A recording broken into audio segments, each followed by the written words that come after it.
സന്നിവിഷ്ടഃ. സർവസ്യ ച അഹം ഹൃദി സന്നിവിഷ്ടഃ. അവിടെ സ്ത്രീയെന്നോ പുരുഷനെന്നോ ബ്രാഹ്മണനെന്നോ ക്ഷത്രിയനെന്നോ ചണ്ടാലനെന്നോ അമേരിക്കക്കാരനെന്നോ ഇന്ത്യക്കാരനെന്നോ 5000 മുമ്പുള്ള ആളെന്നോ 10 ലക്ഷം കൊല്ലം മുമ്പുള്ള ആളെന്നോ ഒന്നും പറഞ്ഞില്ല. പിന്നെ എക്കാലവും കാലദേശങ്ങൾക്കതീതമായിട്ട് നിൽക്കുന്ന ചൈതന്യം. അത് ആ ചൈതന്യത്തെ ഒരിക്കലും കാലമോ ദേശമോ ഒന്നും ബാധിക്കുന്നില്ല. പെട്ടെന്ന് ഓർക്കാവുന്ന എന്താണ്? കാലദേശങ്ങളെയൊക്കെ അതിക്രമിച്ച് നിൽക്കുന്ന ഭട്ടതിരിപ്പാടിന്റെ വാക്ക് കാലദേശാവധിഭ്യാം നിർമുക്തം നിത്യമുക്തം.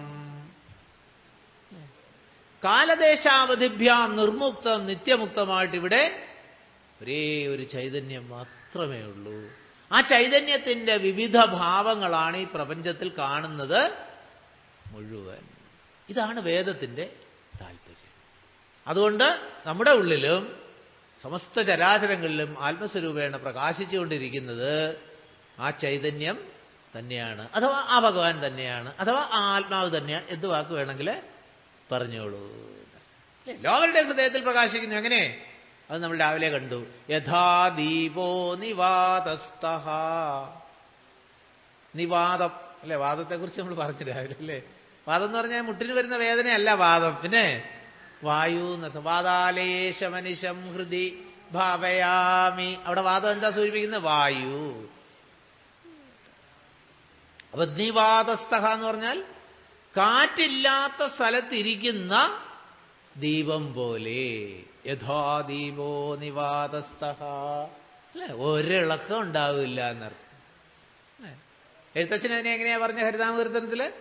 അത് പറഞ്ഞു രാവിലെ. കത്തുന്ന പൊന്മണി വിളക്കുന്ന പോലെ ഹൃദി നിൽക്കുന്ന നാഥ. എന്താ അതിൻ്റെ ഒരു പ്രയോഗം! ഇതിന് തുല്യമായിട്ടൊരു വാക്ക് എവിടെയാണ് കാണാൻ കഴിയുക? കത്തുന്ന പൊന്മണി വിളക്കുന്ന പോലെ എവിടെ നിൽക്കുന്നു? ഹൃദി നിൽക്കുന്ന നാഥ. പീതാംബരം പറഞ്ഞ ചൊടുവിൽ എന്താ പറയുന്നത്? ഹൃദി ഭാവയാമി. ശ്രീകോവിലിനകത്തല്ല, പിന്നെ ഹൃദി ഭാവയാമി. അപ്പൊ ശ്രീകോവിലിലെ വിഗ്രഹമൊക്കെ എന്തിനു സഹായിക്കണം? അതുകൊണ്ടാണ് ഭട്ടതിരിപ്പാട് പറഞ്ഞത് തത് താവത് ഭാതി സാക്ഷാത്. ഏത്? ആദ്യമൊക്കെ വിശദീകരിച്ചു. അതെന്ത്? സാന്ദ്രാനന്ദാവബോധാത്മകം അനുപമിതം കാലദേശാവധിഭ്യാം നിർമുക്തം നിത്യമുക്തം. ഇങ്ങനെ ഒരേ ഒരു ചൈതന്യം മാത്രമാണ് ഈ പ്രപഞ്ചത്തിലുള്ളത്. അത് തന്നെയാണ് സാക്ഷാത്തായിട്ട് ഗുരുവായൂരമ്പലത്തിൽ പ്രകാശിച്ചുകൊണ്ടിരിക്കുന്നത് എന്ന് ഉറപ്പിച്ചിട്ട് വേണം അവിടെ ചെന്ന് ഗുരുവായൂരപ്പാന്ന്. അയ്യോ ഇതുവരെ ഓർത്തില്ല, എന്നാ ഇന്നു മുതൽ ഓർത്തോളൂ. ഭട്ടതിരിപ്പാടിന്റെ സന്ദേശം അതാണ്. നാരായണീയം തുടക്കത്തിൽ തന്നെ.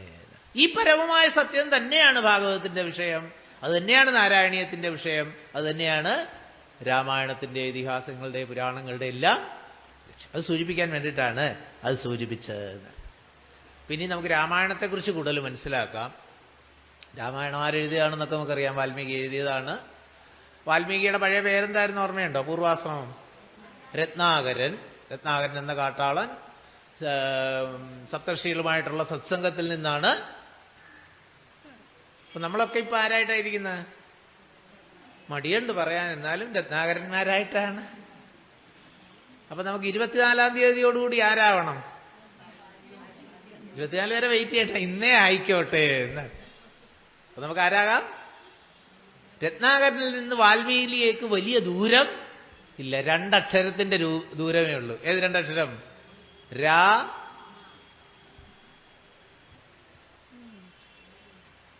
അങ്ങനെ വാൽമീകി മഹർഷിയാണ്. വാൽമീകി മഹർഷിയുടെ ശ്ലോകമായതാണ് രാമായണം. പറയാനുള്ള ഭംഗിക്ക് പറയല്ല, വസ്തുതയാണ് എന്നർത്ഥം. എന്ത്? മാനുഷാദ പ്രതിഷ്ഠാം ത്വമഗമശ്വതി സമാഹ യത്ക്രൗഞ്ചമിഥുനാദേകം അവധി കാമമോഹിതം. അതിനൊരു സരസനോട് ചോദിച്ചപ്പോൾ അദ്ദേഹം പറഞ്ഞ അർത്ഥം എന്താണെന്നറിയാമോ? കാമമോഹിതയായ ഒരു സ്ത്രീയെ ഇഞ്ച ചതയ്ക്കുന്നത് പോലെ ചതച്ച കേസിന്റെ അവധി ഈ മിഥുനമാസത്തിലാണ്. യത്ക്രൗഞ്ച മിഥുനാദേകം അവധി കാമമോഹിതം. രണ്ടർത്ഥ വിശേഷ അർത്ഥങ്ങളൊക്കെ ഉണ്ട്, അതിലേക്കൊന്നും പോകാൻ നമുക്ക് സമയം അനുവദിക്കുന്നില്ല. ഈ വൃത്തത്തിൽ രാമായണ കഥ എഴുതാൻ ബ്രഹ്മദേവനാണ് വാൽമീകിയോട് ആവശ്യപ്പെടുന്നത്. വാൽമീകിയും ശ്രീരാമനും സമകാലീനരായിരുന്നു എന്നുള്ളതും കൂടി നമുക്ക് സ്മരിക്കാം. എന്തുകൊണ്ട്? രാമായണം വായിക്കുമ്പോൾ നമ്മൾ കാണുന്നുണ്ട് അല്ലേ, എനിക്കും സീതയ്ക്കും കൂടി താമസിക്കാൻ പറ്റിയ സ്ഥലം പറഞ്ഞു തരൂ എന്ന് പറയുമ്പോൾ നാളെ വരുമ്പം പറയാം ബാക്കി, അല്ലെങ്കിൽ ഇന്ന് പറഞ്ഞാൽ രസം, നാളെ പിന്നെ ആരും വരില്ലാതെ അതുകൊണ്ട് നാളെ പറയാതെ. സുന്ദരമായ മറുപടിയാണ് അവിടെ ഭഗവാൻ പറയുന്നത്. യാതൊരിടത്ത് വസിക്കാവൂ എന്ന് ചോദിക്കുമ്പോൾ വാൽമീകി പറഞ്ഞു കൊടുക്കുന്ന സുന്ദരമായ ഒരു ഭാഗമുണ്ട് അല്ലേ. സൂചിപ്പിക്കാൻ ഉദ്ദേശിച്ചത് വാൽമീകി ശ്രീരാമനും ഒക്കെ കണ്ടംപററീസ് ആയിരുന്നു. അങ്ങനെ ബ്രഹ്മദേവന്റെ, നമ്മൾ രാമായണത്തിലേക്ക് വരുമ്പോൾ അത് കാണാൻ അല്ലേ, രാമനാമത്തെ ജപിച്ചോരു കാട്ടാളൻ മുന്നം മാമുനിപ്രവരനായി വന്നത് കണ്ടിട്ടാണ് ബ്രഹ്മദേവൻ ആവശ്യപ്പെട്ടിട്ട് ഇതെഴുതിയത്. രാമായണത്തിന്റെ രചനാകാലത്തെക്കുറിച്ച് കൃത്യമായ അറിവൊന്നുമില്ല. BC 8 ലക്ഷം എന്ന് പറഞ്ഞാൽ എന്താ അർത്ഥം? ക്രൈസ്റ്റിന്റെ കാലത്തിന് മുമ്പ് 8 ലക്ഷം വർഷം മുമ്പാണ് രാമായണം എഴുതപ്പെട്ടത്. വേറെ ഒരു സയന്റിസ്റ്റ് BC 300-ാം ആണ്ടിലാണ് എന്ന് ഒരു ചെറിയ കണ്ടുപിടുത്തം നടത്തിയിട്ടുണ്ട്. നമുക്കതിനെക്കുറിച്ച് ബോധമുണ്ട്. എന്തായാലും നമുക്ക് അതിനൊക്കെ എത്രയോ കാലം മുമ്പാണ് രാമായണ കഥ നടന്നത് എന്ന് ബോധ്യമുണ്ട്. അല്പം ചരിത്രം ഇടയ്ക്ക് സൂചിപ്പിച്ചു എന്ന് മാത്രം. മഹാഭാരതത്തെക്കാൾ പഴക്കമുണ്ട് രാമായണത്തിനെന്നുള്ള കാര്യത്തിൽ ഏതായാലും സംശയമില്ല എന്നർത്ഥം. കാരണം മഹാഭാരതത്തിൽ രാമായണത്തെക്കുറിച്ച് പരാമർശമുണ്ട്, അതുകൊണ്ട് എന്നർത്ഥം. പിന്നെ രാമായണത്തിന്റെ വലിയൊരു പ്രത്യേകത, ഭാരതം മുഴുവൻ, അന്നത്തെ വലിയ ഭാരതം മുഴുവൻ പ്രചുര പ്രചാരത്തിലുള്ളതായിരുന്നു രാമകഥ അല്ലേ. ഒരു കഥാതന്തു ഒരു രാഷ്ട്രത്തിലെ മുഴുവൻ ജനങ്ങളെ ഒരേപോലെ ബന്ധിച്ചു നിർത്തുന്നതിൻ്റെ പരമമായ സൂചന രാമകഥയിൽ കൂടി നമുക്ക് കാണാം. രാമായണം ഗുരുസ്വാമി സൂചിപ്പിച്ചു, അയനത്തെക്കുറിച്ച് പല അർത്ഥങ്ങൾ സൂചിപ്പിക്കും. ഗതി എന്നർത്ഥമുണ്ട്, സഞ്ചാരം എന്നർത്ഥമുണ്ട്, പ്രവേശനദ്വാരം എന്നർത്ഥമുണ്ട്, പ്രാപ്യസ്ഥാനം എന്നർത്ഥമുണ്ട് അയനം എന്നുള്ള വാക്കിന്. നാരായണൻ എന്നുള്ള വാക്കിന് തന്നെ എത്രയോ അർത്ഥം പറയാം. നാരത്തിൽ അയനം ചെയ്യുന്നവൻ, നാരം കൊണ്ട് അയനം ചെയ്യുന്നവൻ, നരന്മാർക്ക് അയനമായിട്ടുള്ളവൻ, നാരം കൊണ്ട് അയനം, ഒരുപാട് അർത്ഥമുണ്ട് എന്നർത്ഥം. സൂചിപ്പിക്കുന്നത് ഇവിടെ രാമായണം രാമന്റെ കഥ അഥവാ രാമന്റെ സഞ്ചാരം ഇതാണ് സൂചിപ്പിക്കുന്നത്. അഥവാ നമ്മെ സംബന്ധിച്ചിടത്തോളം രാമനാകുന്ന അയനം വേണേ അങ്ങനെ അങ്ങോട്ട് മനസ്സിലാക്കിയുള്ളൂ. എന്തുകൊണ്ട്? പ്രാപ്യസ്ഥാനം. നമ്മൾ എവിടെയാ എത്തിച്ചേരേണ്ടത്? രാമൻ ആരാണെന്ന് സൂചിപ്പിച്ചു നേരത്തെ അല്ലേ. രാമായണം തുടങ്ങുമ്പോൾ തന്നെ എഴുത്തച്ഛൻ അത് സൂചിപ്പിക്കുന്നു. ശ്രീരാമ മമ ഹൃദി രമതാം രാമ രാമ. ആരാ രാമൻ? ആരിൽ എല്ലാവരും രമിക്കുന്നുവോ അത് രാമൻ, ആര് എല്ലാവരിലും രമിക്കുന്നുവോ അത് രാമൻ. നോക്കൂ എന്റെ പ്രത്യേകത. ഇപ്പൊ സർവേ രമന്തേ ഇതി രാമഹ എന്ന് പറയുമ്പോൾ രണ്ടും മനസ്സിലാക്കണം. എല്ലാവരുടെയും ഉള്ളിൽ ആത്മസ്വരൂപേണ പ്രകാശിച്ചുകൊണ്ടിരിക്കുന്ന ചൈതന്യമാണ് ശ്രീരാമൻ. ഈ രാമൻ എന്ന കേന്ദ്ര സങ്കല്പത്തെ അടിസ്ഥാനപ്പെടുത്തിയിട്ട് സാധാരണ മനുഷ്യന്റെ മാർഗത്തെയും ലക്ഷ്യത്തെ എല്ലാം കൂടെ കൂട്ടി ഇണക്കുന്ന ഒരു മഹത് സേവനമാണ് രാമായണത്തിന്റെ പ്രത്യേകത. സാധാരണ ഒരു ജീവിതം മുതൽ ഒരു ഹോളിസ്റ്റിക് വിഷൻ അഥവാ സമ്പൂർണമായ ഒരു ദർശനത്തെയാണ് രാമായണം കാഴ്ചവെക്കുന്നത്. അതുകൊണ്ടാണ് രാമായണം എക്കാലത്തും, ഇന്നലെ ഒരു ആചാര്യൻ സൂചിപ്പിച്ച പ്രഭാഷണം ടിവിയിൽ ശ്രദ്ധിച്ചപ്പോൾ അദ്ദേഹം പറഞ്ഞതുപോലെ, ഭാരതത്തിൽ മാത്രമേ ഉള്ളൂ ഇതിനൊക്കെ അയിത്തം കൽപ്പിച്ചിരിക്കുന്നത്. എത്രയോ രാജ്യങ്ങളിൽ രാമായണം പഠന വിഷയമാണ്. ഇവിടെ ഗുരുനാഥൻ നേരിട്ട് പറഞ്ഞിട്ടുള്ളത് നമ്മൾ കേട്ടിട്ടുള്ളതാണ്. ഇന്ത്യക്ക് പുറത്തുള്ള എത്രയോ രാജ്യങ്ങളിൽ രാമായണം മുഖ്യ ടെക്സ്റ്റാണ്, എന്താ പറയുന്നത്, പഠന വിഷയമാണ്. But what about the country of its origin? ഗുരുനാഥൻ ചോദിച്ച ചോദ്യം ഇങ്ങനെ ചോദിച്ചാണ് അവിടെ നിർത്തിയത്. നോക്കൂ എത്ര പരിതാപകരമായ അവസ്ഥ.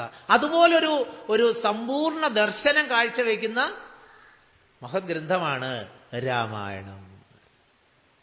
ഇത് തന്നെയല്ല, ഈ മനുഷ്യ ജീവിതം, മനുഷ്യജന്മം കിട്ടിയിട്ട് ഈ മനുഷ്യജന്മം കൊണ്ട് എന്താണ് സാധിക്കേണ്ടത് എന്ന് പോലും അറിവില്ലാതെ ഉഴലുന്ന ജനങ്ങൾക്ക് ഒരേപോലെ മാർഗത്തെയും ലക്ഷ്യത്തെയും ബോധിപ്പിച്ച് ഉയർത്താൻ സഹായിക്കുന്ന പരമമായ ഒരു സാഹിത്യകൃതി എന്നുകൂടി വിശേഷിപ്പിക്കാവുന്ന രാമായണം.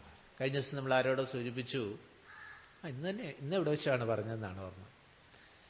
ഈ രാമനുമില്ല കൃഷ്ണനുമില്ല ഒന്നും പറഞ്ഞുകൊണ്ട് സാഹിത്യ രുചി അല്പമുള്ളവർക്ക് ഇവിടെ രാവിലത്തെ ക്ലാസ്സിലാണ് എങ്ങനെയാ രാമായണം വായിക്കാൻ തുടങ്ങിയ താത്ത് വയ്ക്കാൻ തോന്നുക, എന്താ പ്രയോഗങ്ങളൊക്കെ.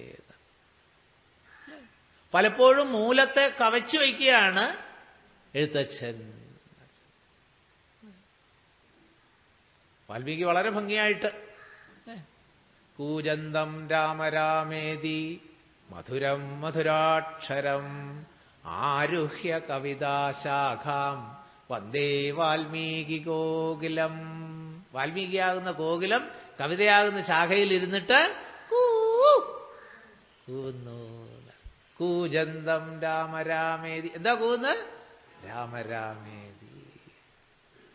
അതിനെയാണ് വളരെ ഭംഗിയായിട്ട് എഴുത്തച്ഛൻ നമുക്ക് മലയാളത്തിൽ ആക്കിത്തന്നത്.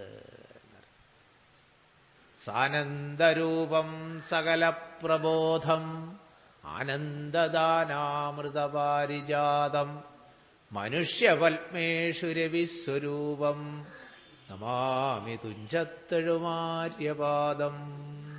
ഇതാണ് ഇതിൻ്റെ ഒരു ഭംഗി, എഴുത്തച്ഛൻ്റെ രാമായണത്തിൻ്റെ ഒരു ഭംഗി. എഴുത്തച്ഛൻ വാൽമീകി രാമായണത്തെ അല്ല കൂടുതൽ അനുകരിച്ചത്, അധ്യാത്മരാമായണം എന്ന് തന്നെ പേരിട്ടുകൊണ്ടാണ് എഴുതിയത്. അധ്യാത്മരാമായണം വാൽമീകി രാമായണമാകുന്ന സമുദ്രത്തെ അധ്യാത്മവശത്തെ മാത്രം കടഞ്ഞെടുത്ത് ഉണ്ടാക്കിയ നവനീതമാണ് അധ്യാത്മരാമായണം. നവനീതം എന്ന് പറഞ്ഞാൽ എന്താണ് അർത്ഥം? ഞങ്ങളുടെ അടുത്ത വീടിന് പേരിട്ടിരിക്കുന്ന നവനീതം എന്നാണ്. ഫ്രഷ് ബട്ടർ എന്നാണ് ഡിക്ഷണറി കൊടുത്തിരിക്കുന്ന അർത്ഥം. നവനീതം എന്ന് പറഞ്ഞാൽ ഫ്രഷ് ബട്ടർ, പുതുവെണ്ണയാണ്, കടഞ്ഞെടുത്ത ഉടനെയുള്ള. അപ്പൊ വാൽമീകി രാമായണമാകുന്ന സമുദ്രത്തെ കടഞ്ഞെടുത്തിട്ട് കിട്ടിയ വെണ്ണയാണ് ആധ്യാത്മിക. എന്തുകൊണ്ട്? ആധ്യാത്മിക വശത്തിന് പ്രാധാന്യം കൊടുത്തുകൊണ്ട്. വാൽമീകി രാമായണത്തിൽ ഒരുപാട് ഡിസ്ക്രിപ്ഷൻസും വിശേഷണങ്ങളും വർണ്ണനകളൊക്കെ വളരെ അധികം കൊടുത്തിട്ടുണ്ട്. ആ വർണ്ണനകളെയൊക്കെ ഒഴിവാക്കി ആധ്യാത്മിക വശത്തിന് മുൻതൂക്കം കൊടുത്തു. എന്താണ് ഈ അധ്യാത്മവശം? നേരത്തെ സൂചിപ്പിച്ചു, ഓരോ ശരീരങ്ങളിലും ഈ ചൈതന്യം പ്രകാശിക്കുമ്പോൾ അതിനെ പറയുന്ന വാക്കാണ് അധ്യാത്മം. പ്രത്യേകാത്മവിഷയം എന്നാണ് ഗീതയ്ക്ക് ഭാഷ്യം കൊടുത്തപ്പോൾ പൂജനീയ ശങ്കരാചാര്യസ്വാമികൾ കൊടുത്ത അർത്ഥം. ഈ പരബ്രഹ്മം തന്നെയാണ്, പരമമായ സത്യം തന്നെയാണ് പരമാണു പൊരുളിലും സ്ഫുരണമായിട്ട് പ്രകാശിച്ചുകൊണ്ടിരിക്കുന്നത്. അതൊരു ശരീരത്തെ സ്വീകരിക്കുമ്പോൾ അതിന് അധ്യാത്മം എന്ന് പറയുന്നു. ആ ശരീരത്തെ സ്വീകരിക്കുമ്പോൾ അതിൻ്റേതായിട്ടുള്ള ഒരു ഭാവം അതിന് വരുന്നു, അല്ലെ? അതാണ് സ്വഭാവം ഉച്യതയെന്നാണ്. സ്വഭാവം സ്വരൂപത്തിൽ നിന്ന് മറ്റൊരു ഭാവത്തിലേക്ക് വരുന്നു. എന്തുകൊണ്ട്? ഓരോ ശരീരത്തെ സ്വീകരിക്കുമ്പോൾ അതിന് ഒരു പ്രത്യേക ഭാവം ഉള്ളതുപോലെ തോന്നിക്കുന്നു. പണ്ടിവിടെ നമ്മൾ പല ഉദാഹരണം പറഞ്ഞിട്ടുണ്ട്. വലിയൊരു കുളത്തിൽ വലിയൊരു ചെമ്പ് ഇറക്കി കഴിഞ്ഞാൽ നമ്മൾ എന്ത് പറയും? ചെമ്പിനകത്തെ വെള്ളം. ആ ചെമ്പിലൊരു ചരുവം കൊണ്ട് വെച്ച് കഴിഞ്ഞാൽ എന്ത് പറയും? ചരുവത്തിലെ വെള്ളം. അതിലൊരു മഗ് കൊണ്ട് വെച്ചിട്ട് എന്ത് പറയും? മഗ്ഗിലെ വെള്ളം. അതിനകത്തൊരു ചെറിയ ഒരു കുപ്പി, ഹോമിയോപ്പതി മരുന്ന് കിട്ടുന്ന കുപ്പി കൊണ്ട് വെച്ചിട്ട് എന്ത് പറയും? കുപ്പിയിലെ വെള്ളം. അപ്പൊ എത്ര തരം വെള്ളമുണ്ട് അതില്? കുപ്പിയിലെ വെള്ളം, മഗ്ഗിലെ വെള്ളം, ചരുവത്തിലെ വെള്ളം, ചെമ്പിലെ വെള്ളം. വാസ്തവത്തില് വെള്ളങ്ങൾ എന്ന് പറയാറില്ല എന്ന്. ഇതേപോലെയാണ് ആ പരമാത്മ ചൈതന്യം തന്നെയാണ് ഈ കുപ്പികളിലൊക്കെ. കുപ്പി എന്ന് പറഞ്ഞുകൊണ്ട് തെറ്റിദ്ധരിക്കരുത്, നിറഞ്ഞിരിക്കുന്നത്. എന്താ വ്യത്യാസം? പച്ച നിറമുള്ള കുപ്പിയിലെടുത്തപ്പോ എന്ത് ആയത്? പച്ചവെള്ളം. അങ്ങനെയാണ് ഈ പച്ചവെള്ളം എന്നുള്ള പ്രയോഗം വന്നത്. മലയാളിക്ക് മാത്രമുള്ള ഒരു പ്രത്യേകതയാണ് ഈ പച്ചവെള്ളം, വേറൊരിടത്തും ഇല്ല, അല്ലേ? ചുമന്ന ബ്രൗൺ നിറമുള്ള കുപ്പിയിലെടുത്തപ്പോൾ ഇങ്ങനെ ഓരോ ശരീരത്തോടും ചേർന്ന് നിൽക്കുന്ന ചൈതന്യത്തിന് അവിടെ ഉണ്ടാകുന്ന പ്രത്യേക ഭാവത്തെയാണ് അധ്യാത്മം എന്ന് സൂചിപ്പിച്ചത്. അപ്പൊ അധ്യാത്മരാമായണം എന്ന് പറയുമ്പോൾ എന്താണ്? നമ്മുടെ ഓരോരുത്തരുടെയും ഉള്ളിൽ പ്രകാശിച്ചുകൊണ്ടിരിക്കുന്ന ആ ചൈതന്യത്തെക്കുറിച്ചുള്ള അറിവാണ്. വളരെ പെട്ടെന്ന് സൂചിപ്പിച്ചു പോവുകയാണ്, സമയക്കുറവുണ്ട്. അപ്പം നമുക്ക് മനസ്സിലാക്കാൻ നല്ലൊരു ഫോർമുല ഭഗവാൻ അടുത്ത കാലത്ത് സന്ദേശമായിട്ട് തന്നു. ഉപാധിരഹിതവും സർവവ്യാപിയുമായ ചൈതന്യം ഉപാധിസഹിതമായി അല്പവ്യാപിയാകുമ്പോഴാണ് ജീവനാകുന്നത്. പെട്ടെന്ന് മനസ്സിലാക്കാൻ ഒരു പ്രയാസം, ആദ്യം കേൾക്കുമ്പോൾ ഒരു ഞെട്ടൽ, ഒരു പ്രയാസമില്ല. സർവവ്യാപിയായ ഉപാധിരഹിതമായ ചൈതന്യം, അത്ര മനസ്സിലായില്ല? സർവവ്യാപിയായ ഉപാധിരഹിതമായ, ഉപാധി എന്ന് പറഞ്ഞാൽ മനസ്സിലായില്ലേ? Without being limited by any particular object. ഒരു പ്രത്യേക വസ്തുവിനെ കൊണ്ട് ഒരു കണ്ടീഷനിങ് വരാത്ത അവസ്ഥയാണ് അവിടെ സൂചിപ്പിക്കുന്നത്. ഉപാധിരഹിതമായ ആ ചൈതന്യം ഉപാധി സഹിതമാകുമ്പോൾ എന്ത് വരുന്നു? അല്പവ്യാപിയാകുന്നു. ഈ ശരീരത്തിൽ മാത്രം വ്യാപിച്ചവനാണ് ഞാൻ എന്ന് തോന്നുന്നു. ആ ഭാവത്തെയാണ് ജീവഭാവം എന്ന്. ഗുരുപൂർണിമാ ദിനത്തിൽ ഗുരുനാഥന്റെ സന്ദേശമായിരുന്നു ഇത്. പഠിക്കാവുന്നവർ പഠിച്ചോളൂ. നല്ലൊരു ഒന്നുകൂടെ പറയണോ? സർവവ്യാപിയും ഉപാധിരഹിതവുമായ ചൈതന്യം അല്പവ്യാപിയായി ഉപാധി സഹിതം ആകുമ്പോൾ ജീവൻ എന്ന് പറയും. ജീവാത്മാവ് എന്നൊക്കെ സൂചിപ്പിക്കുന്നത് അതാണ്. അതിനെക്കുറിച്ചുള്ള പഠനത്തെയാണ് അധ്യാത്മവിദ്യ എന്ന് പറയുന്നത്. ഗീത 10ാം അധ്യായത്തിൽ ഭഗവാൻ വിഭൂതി വിസ്തരിക്കുന്നിടത്ത് പറയും, അധ്യാത്മവിദ്യാവിദ്യാനാം. അല്ലേ? ഓരോന്നിലും മെച്ചപ്പെട്ടത്, ശ്രേഷ്ഠമായത് ഏത് എന്ന് ഭഗവാൻ വിശദീകരിക്കുമ്പോൾ അവിടെ പറയുന്നതാണ് അധ്യാത്മവിദ്യ വിദ്യാനാം. വിദ്യകളിൽ വെച്ച് ഞാൻ ആരാണ്? വിദ്യ എന്ന് പറഞ്ഞാൽ എന്താണ്? അറിവ്. എന്തിനെക്കുറിച്ചുള്ള അറിവ്? ശാസ്ത്രദൃഷ്ടിയിൽ കമ്പ്യൂട്ടറിനെ കുറിച്ചുള്ള അറിവോ രാഷ്ട്രീയത്തിലുള്ള അറിവോ താന്ത്രിക വിദ്യയോ ഒന്നുമല്ല വിദ്യ എന്ന് സൂചിപ്പിക്കുന്നത്. പിന്നെ സാ വിദ്യായാ വിമുച്യതേ, ദാറ്റ് നോളജ് വിച്ച് ലിബറേറ്റ്സ് എന്നാണ് ഡെഫിനിഷൻ. ഏതൊരു അറിവാണോ നമ്മെ മോചിപ്പിക്കുന്നത് അതിനെയാണ് ശാസ്ത്രത്തിന്റെ ദൃഷ്ടിയിൽ വിദ്യ എന്ന് പറയുക. രാമായണം നല്ല പരിചയമുള്ളവർക്ക് ഓർക്കാം. എന്ത്? സംസാരകാരിണിയായത വിദ്യയും, പിന്നെ സംസാരനാശിനിയായത് വിദ്യയും. അല്ലേ? സംസാരം ഉണ്ടെന്ന് തോന്നിക്കുന്നത് എന്തുകൊണ്ടാണ്? അറിവില്ലായ്മ കൊണ്ട്. രാവിലെ നമ്മൾ കണ്ടു അല്ലേ? അജ്ഞാനമാണ് സകല ദുഃഖത്തിനും കാരണം. അജ്ഞാനം പോവതീനെന്തു ചെയ്യൂ കൃഷ്ണ, അജ്ഞാനം പോവതു ജ്ഞാനം കൊണ്ടേ. അപ്പൊ ദുഃഖനിവൃത്തിക്ക് എന്ത് വേണം? ജ്ഞാനമല്ലാതെ വേറെ യാതൊരു ഷോർട്ട് കട്ടും ഇല്ല, കുറുക്കു വഴിയില്ല. അറിവ് നേടൽ കൊണ്ട് മാത്രമേ ദുഃഖം അവസാനിക്കുള്ളൂ. ആ ചോദ്യാവസ്ഥ തുടങ്ങുന്നത് എങ്ങനെയാണ്? ഗുരുവായൂരപ്പനുമായിട്ട് ദുഃഖമൊടുക്കുന്ന തമ്പുരാനെ എന്ന് വിളിച്ചുകൊണ്ടാണ്. അപ്പൊ പ്രശ്നം ദുഃഖമാണ്. എല്ലാ ജീവജാലങ്ങൾക്കും എക്കാലവും ഉള്ള ഏറ്റവും വലിയ പ്രശ്നം ദുഃഖമാണ്. അപ്പം അധ്യാത്മവിദ്യയെക്കുറിച്ച് അതങ്ങനെ മനസ്സിലാക്കാൻ സൂചിപ്പിച്ചു.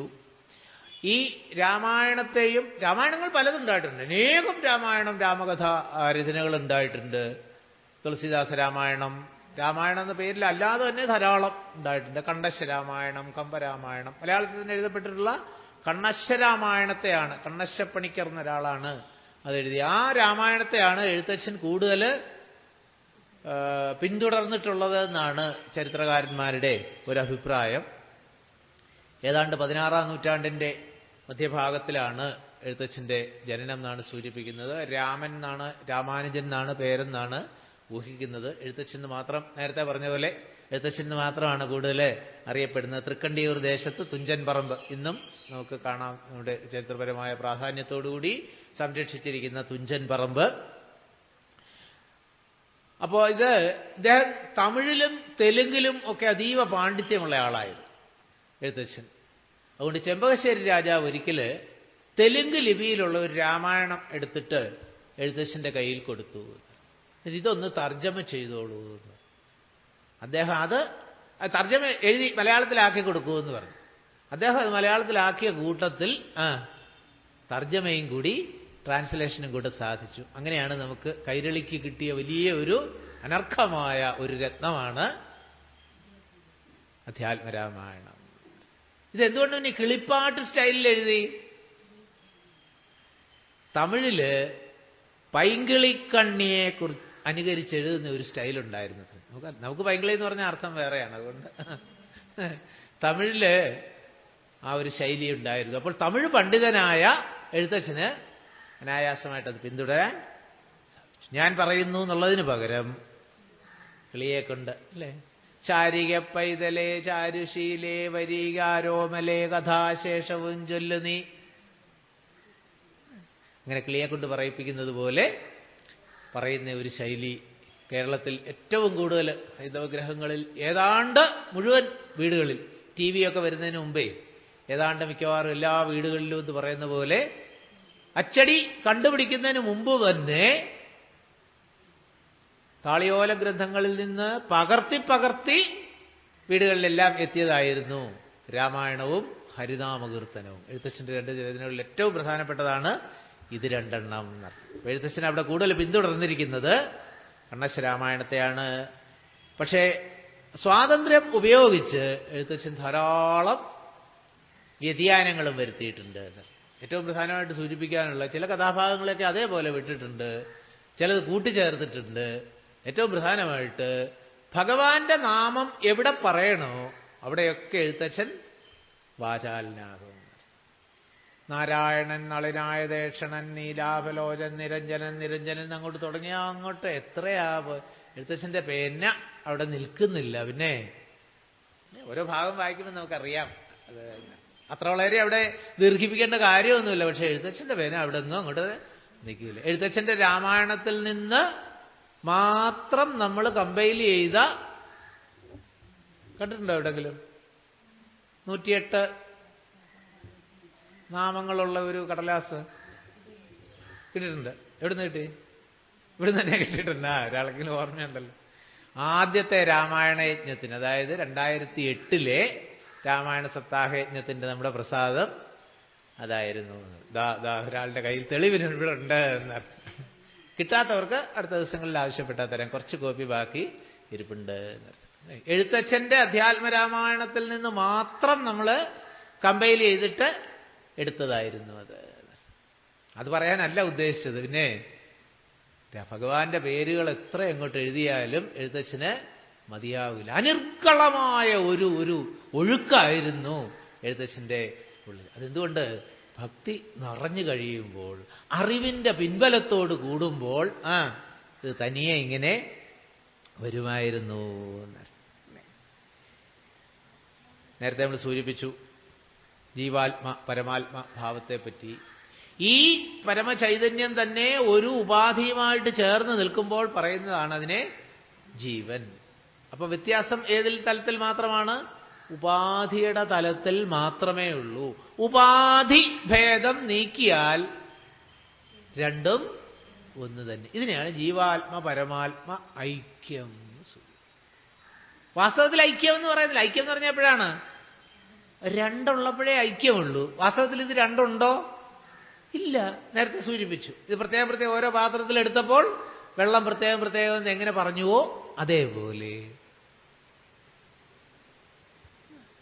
അപ്പൊ ജീവാത്മ പരമാത്മ ഐക്യം എന്ന് സൂചിപ്പിക്കുന്നത് ഇത്തലത്തിലാണ്. ഇത് രണ്ട് എന്ന തോന്നൽ അല്ലെ, ഒന്നായ നിന്നയിഹ രണ്ടെന്ന് കണ്ടളവിൽ ഉണ്ടായ ഇണ്ടൽ നിലനിൽക്കുമ്പോൾ ഐക്യം എന്ന വാക്കിന് പ്രസക്തിയുണ്ട്. അതുകൊണ്ടാണ് വേദം നമ്മെ ഉപദേശിക്കുന്ന 4 മഹാവാക്യങ്ങൾ വഴി പ്രജ്ഞാനം ബ്രഹ്മ, അയമാത്മാ ബ്രഹ്മ, തത്വമസി അഹം ബ്രഹ്മാസ്മി. ഇത് ജീവാത്മ പരമാത്മ ഐക്യത്തെ ഇനി നമ്മൾ കാണും. രാമായണത്തിലേക്ക് വരുമ്പോൾ വളരെ ഭംഗിയായിട്ട് ഇത് സൂചിപ്പിക്കും. ലക്ഷ്മണോപദേശത്തിന് പറയുന്നത് എന്താണ്? തത്വമസ്യാദി മഹാവാക്യാർത്ഥം കൊണ്ടു മമ തത്വത്തെ അറിഞ്ഞിടാം ആചാര്യകാരുണ്യത്താൽ. തത്വമസ്യാദി മഹാവാക്യാർത്ഥം കൊണ്ട്, മഹാവാക്യങ്ങളെ കൊണ്ടെന്നല്ല പറഞ്ഞു, നോക്കൂ, മഹാവാക്യാർത്ഥം കൊണ്ട് അർത്ഥവിചാരം ചെയ്യണം എന്ന്. ഇത് ഡിക്ഷണറി എടുത്തു വെച്ച് പഠിച്ചാൽ ശരിയാവില്ല എന്ന് സൂചിപ്പിക്കുന്നു. എന്ത്? ആചാര്യകാരുണ്യത്താൽ, ശാസ്ത്രം യഥാവിധി പഠിച്ച് ഒരു ഗുരുനാഥനിൽ നിന്ന് കേട്ട് തന്നെ പഠിക്കണം. ഇതാണ് സൂചിപ്പിക്കുന്നത്. തത് ത്വം അസി. അതെവിടെയാണ് എഴുതി വെച്ചിരിക്കുന്നത്? ചിലർക്കെങ്കിലും അറിയാം അല്ലേ? ശബരിമല പടി കയറി ചെല്ലുമ്പോൾ എല്ലാ ക്ഷേത്രങ്ങളിലും എഴുതി വെക്കേണ്ടതാണ് തത്വമസി.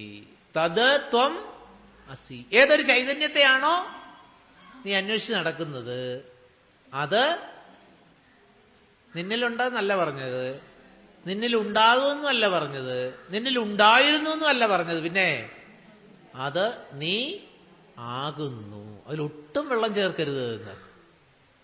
തത് ത്വം അസി. ആകുന്നു എന്ന് പറഞ്ഞാൽ എന്താ അർത്ഥം? പണ്ടും ആയിരുന്നു, ഇപ്പോഴും അതെ. ബാക്കി പറയണ്ടല്ലോ. ഈ ജീവാത്മ പരമാത്മ ഐക്യം തന്നെയാണ് വേദവിഷയം.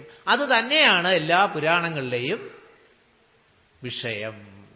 അപ്പോൾ രാമായണം പഠിക്കുമ്പോഴും നമുക്കത് ഓർമ്മയുണ്ടാവണം. എന്ത്? രാമായണത്തിലെയും വിഷയം ഇത് തന്നെയാണ്. ഈ സന്ദേശത്തെ ഊട്ടിയുറപ്പിച്ചുകൊണ്ട് വേദവ്യാസ ഭഗവാൻ എഴുതിയ അധ്യാത്മരാമായണം, ചില ചരിത്രകാരന്മാർക്ക് അതിൽ ചില തർക്കമൊക്കെ ഉണ്ട്. ഇത് വേദവ്യാസരചനയാണ് എന്നും അല്ല എന്നും, ചില ഭാഗങ്ങൾ എഴുതി ചേർത്തതാണെന്നും ഒക്കെ ചില സംശയങ്ങളുണ്ട്. ഏതായാലും നമുക്ക് അതിലേക്കൊന്നും പോകണ്ട. ഏതായാലും നമുക്ക് അധ്യാത്മരാമായണം എന്ന ഒരു ഗ്രന്ഥം നമുക്കുണ്ട്. അതിൽ പ്രത്യേകിച്ച് എഴുത്തച്ഛൻ എഴുതിയ, മലയാള ഭാഷയിൽ എഴുതിയ രാമായണമാണ് നമുക്ക് പിന്തുടരുന്നത്, നമുക്ക് അനായാസമായിട്ട് പഠിക്കാൻ കഴിയുന്നത്. ബാക്കി തർക്കങ്ങളെയൊക്കെ നമ്മൾ വിട്ടോളൂ. അത് ചരിത്രകാരന്മാർ കടിച്ചു കീറി തീരുമാനിച്ചുകൊള്ളട്ടെ, നമുക്കതിൽ അഭിപ്രായമില്ല എന്നർത്ഥം. ഏതായാലും എഴുത്തച്ഛൻ പിന്തുടർന്നിരിക്കുന്നത് പ്രധാനമായിട്ടും ഈ വേദവ്യാസന്റെ അധ്യാത്മരാമായണത്തെയാണ്. ആ അധ്യാത്മരാമായണത്തിന്റെ മാഹാത്മ്യം, കഥാപാത്രങ്ങളെക്കുറിച്ചൊക്കെ ഒരുപാട് ഒക്കെ പറയാനുണ്ട്. അതൊക്കെ ഇനി രാമായണം പഠിച്ചു വരുന്ന മുറയ്ക്ക് നമുക്ക് നോക്കാൻ കഴിയും. മാഹാത്മ്യത്തിലേക്ക് പോകേണ്ട സമയമായതുകൊണ്ട് ഇനി നമ്മൾ രാമായണ മാഹാത്മ്യത്തിലേക്ക് കടക്കാൻ പോവുകയാണ്. സാധാരണ എല്ലാ പുരാണങ്ങളും നമ്മൾ കണ്ടു. ഭാഗവത ത്രിപക്ഷയജ്ഞമൊക്കെ ഇവിടെയും നടന്നു. നാലാമത്തേത് പെരുന്തട്ടയിൽ നമ്മൾ കണ്ടു.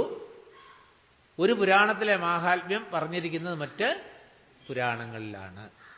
ശ്രീമദ് ഭാഗവതത്തിന്റെ മാഹാത്മ്യം പറഞ്ഞിരിക്കുന്നത് പത്മപുരാണത്തിലും സ്കന്ദപുരാണത്തിലും മുഖ്യമായിട്ടും, പിന്നെ അല്ലാത്ത ചില ഭാഗങ്ങളിൽ സൂചനയുണ്ട്.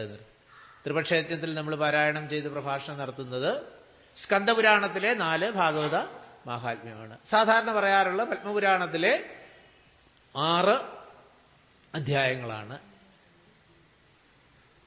അങ്ങനെ വരുമ്പോൾ ഈ രാമായണത്തിന്റെ മാഹാത്മ്യം എവിടെയാ പറഞ്ഞിരിക്കുന്നത്? അത് ബ്രഹ്മാണ്ഡ പുരാണത്തിന്റെ ഉത്തരഖണ്ഡത്തിലാണ് ഈ രാമായണത്തിന്റെ മാഹാത്മ്യം സൂചിപ്പിച്ചിരിക്കുന്നത്. അപ്പോൾ അത് ആ ഭാഗം കുറച്ച് വായിച്ചിട്ട് അധ്യാത്മരാമായണത്തിൽ പറഞ്ഞിരിക്കുന്ന മാഹാത്മ്യം വായിക്കാം. ഈ പുസ്തകം പലരുടെയും കയ്യിൽ ഉണ്ടാവുകയില്ല. അതുകൊണ്ട് നമ്മൾ വളരെ വിശദമായിട്ട് ആ ഭാഗം മുഴുവൻ വായിച്ച് പറയുന്നില്ല. ഇടയ്ക്കിടയ്ക്ക് പ്രധാനപ്പെട്ട ഭാഗം വായിച്ചിട്ട് പറയാം. അധ്യാത്മരാമായണത്തിലെ മലയാളത്തിലെ ഭാഗം വായിക്കുമ്പോൾ എന്നതാണെന്ന് പറയാം. അപ്പോഴും കൂട്ടി വായിക്കാൻ ശ്രമിച്ചാൽ മതി. ഇത് നേരത്തെ പറഞ്ഞു ബ്രഹ്മാണ്ഡ പുരാണത്തിലെ ഉത്തരഖണ്ഡത്തിൽ സൂചിപ്പിച്ചിരിക്കുന്ന ഭാഗമാണ്.